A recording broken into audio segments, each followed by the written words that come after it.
Hello everybody, this is Mrs. Ward, your instructor, and in the last few videos you've watched, you've seen how you can download some free layer styles and how to install them into your styles panel.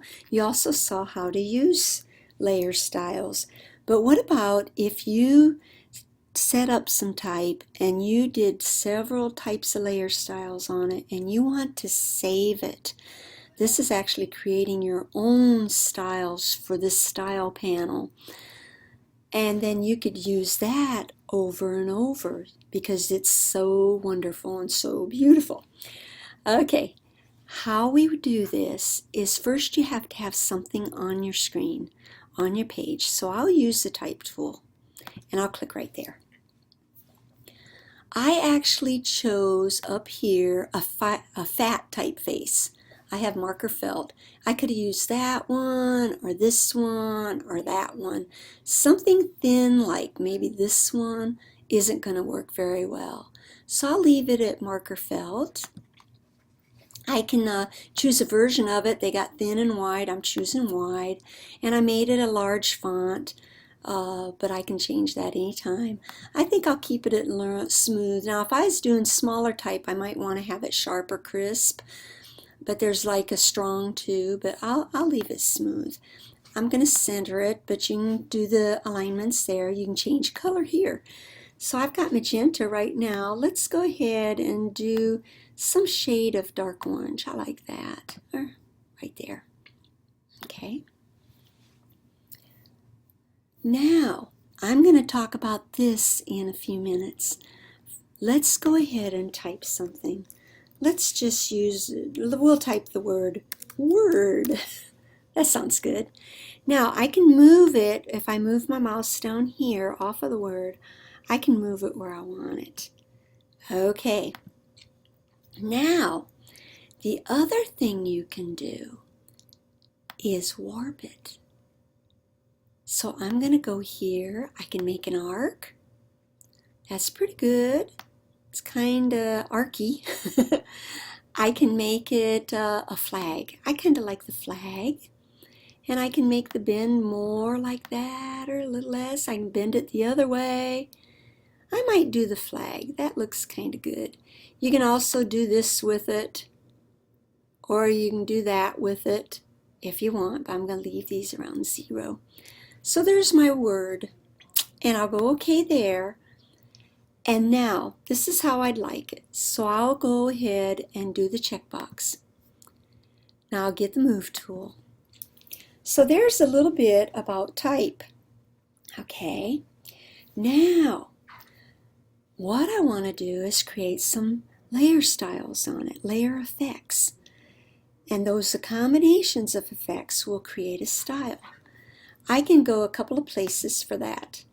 I can come down to the bottom of the layers panel and start there, but I only get one at a time.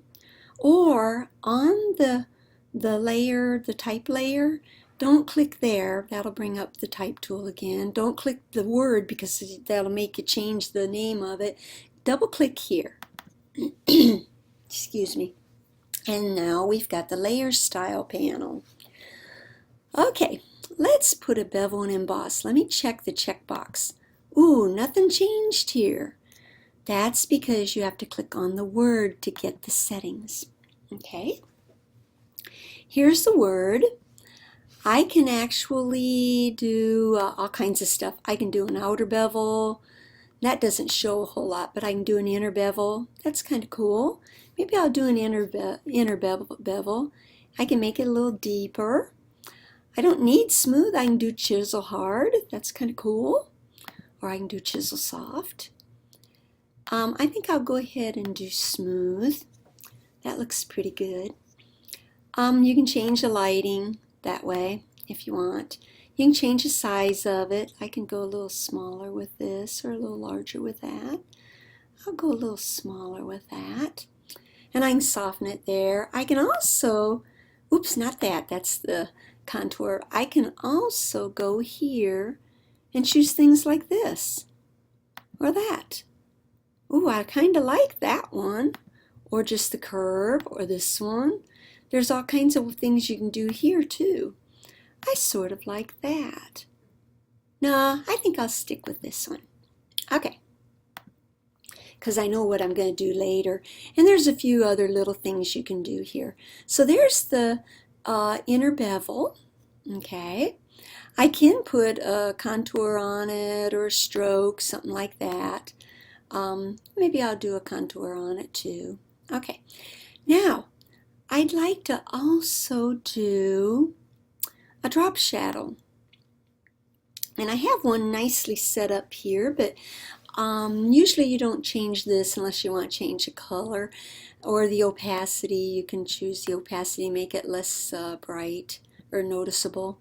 But here's where you can change the angle of your lighting. And I'm going to go ahead and do it about 130. Now, once I set it there, it's set for the bevel and emboss. You'll see it, there's the 130.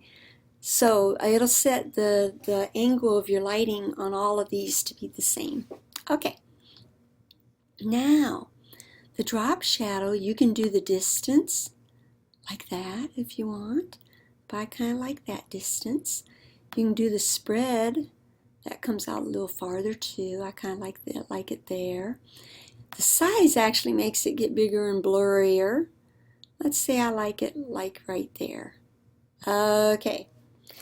Likewise, on that, you can also do some of these contours, and that make nice artistic ways of creating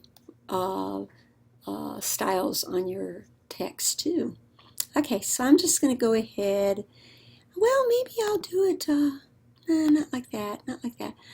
I'll just do it this way. Okay, now let's say those are the only two things you want to do. The next thing I'm going to do is save this. Say, oh, this is just the perfect bevel and emboss. This is the perfect shadow, and I'll use this over and over and over. So don't go OK yet. Click this button, New Style, and you can name it. And I did a bevel and drop shadow. Okay, now you do need to click layer blending, because if you don't, the color of your type is not going to show through. It's going to all be white. So click that. Now this will actually include all the layer effects that I have here. I have two, these two right here. It'll include them. And I can also add it to my Adobe Creative Cloud library. And I've added it several times already because I've been trying to create this video several times. So I'm going to turn that off because I don't need to add it again. But you'll probably want to do that. And I'll go OK. Now, this is only the preview of what those layer effects are going to do. Now I need to apply it by clicking OK. Okay, now if you look in the Layers panel, here's all those effects. You can turn the eyeball off and on. You can turn just one thing off and on, or the drop shadow. Okay, now let's try to bring a small image in to this document and see. Here's the style that we did. This is the one we downloaded earlier. That's what we got. And here's the one we just saved. Okay. Now let's see if we can put this on like a picture that's within your file too. I actually created this in Illustrator for a class. And now I'd like to bring this butterfly in. So I have to go through Window, Arrange, Tile Vertically. Now I can see both of my files. I will be sure I have the Move tool. Click on this file. Click on the butterfly and hold your mouse down and drag him in here and drop him. There he is. Now I don't want to close this out right away. If I don't, I'll go Window, Arrange, and Consolidate tabs. Okay. Let me give you a little pointer. If this is going to be the title of my flyer, if I'm working on a flyer, I don't want this butterfly to be bigger, because you want your title to be the biggest thing, unless there's a pretty picture underneath it or something. So I will click on the butterfly, and if it doesn't auto select, be sure you click on this auto select up here. I'll click on it. Now I'll go Command on the Mac or Control on the PC, T. Hold the Shift key and drag on a corner until you get him the size you want him. And if that's the size you want, click the checkbox. Now, let's bring him up here. How do I do the same style on this as I had on this? There's two ways. One way is to just go up in your Styles panel and click the button. There it is. Now I may have to adjust it at this point because that drop shadow is a little far for that small of an object, but that's one way of doing it. Another way, if you want to take the style off, in the Styles panel, go to the top, there's this button, so it takes the styles off. Another way to do it, let's rename this butterfly. Okay. Another way to do this is to go in your Layers panel, click on the Effects, hold your Option on the Mac or Alt on the PC, click and drag and drop it on the next layer. And there you go. Now you can do all kinds of things with these styles. And so I hope this gives you some inspiration on what you might want to do on your poster. Good luck with it.